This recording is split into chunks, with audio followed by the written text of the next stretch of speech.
एक बार की बात है, एक औरत अपने घर से निकली। उसने घर के सामने सफेद लंबी दाढ़ी में 3 साधु महात्माओं को बैठे देखा। वह उन्हें पहचान नहीं पाई।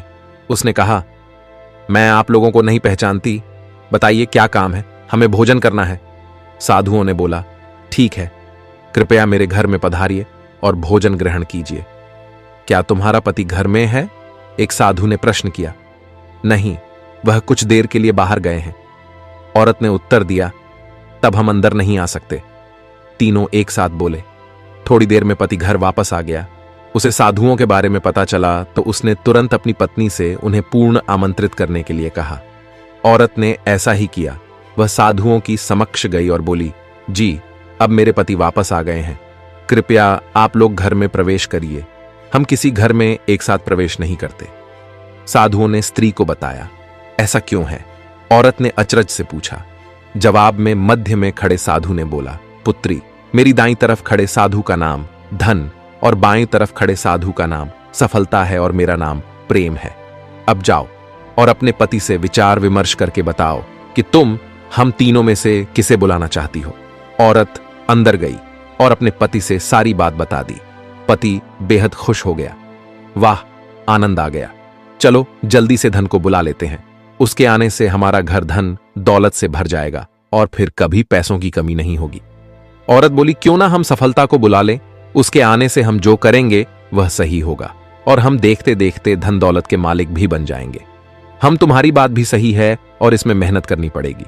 मुझे तो लगता ही धन को ही बुला लेते हैं। पति बोला। थोड़ी देर उनकी बहस चलती रही, पर वह किसी निश्चय पर नहीं पहुंच पाए और अंततः निश्चय किया कि वह साधुओं से यह कहेंगे कि धन और सफलता में जो आना चाहे आ जाए। औरत झट से बाहर गई और उसने यह आग्रह साधुओं के सामने दोहरा दिया। उसकी बात सुनकर साधुओं ने एक दूसरे की तरफ देखा और बिना कुछ कहे घर से दूर जाने लगे। अरे, आप लोग इस तरह वापस क्यों जा रहे हैं? औरत ने उन्हें रोकते हुए पूछा।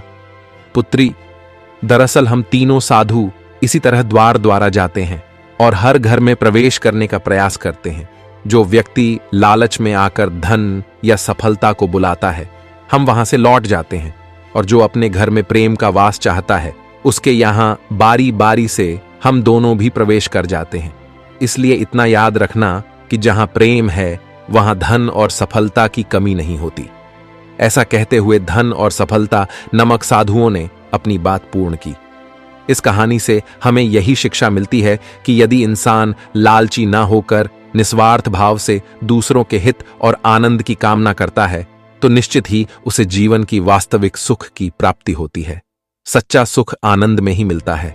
वह कहते हैं, ना आनंद का सुख तो उस झोपड़ी में मिल जाता है जहां लोग एक दूसरे साथ प्रेम के साथ निवास करते हैं, और ऐसा सुख तो बड़े बड़े महलों के समान बंगलों में भी नहीं मिल पाता है, क्योंकि वहां घर तो बड़ा हो जाता है लेकिन दिल छोटा होता है, जिस कारण से वहां प्रेम और आनंद का निवास नहीं होता है। तो दोस्तों, ऐसी ही वीडियो देखने के लिए हमारे चैनल को सब्सक्राइब जरूर करें।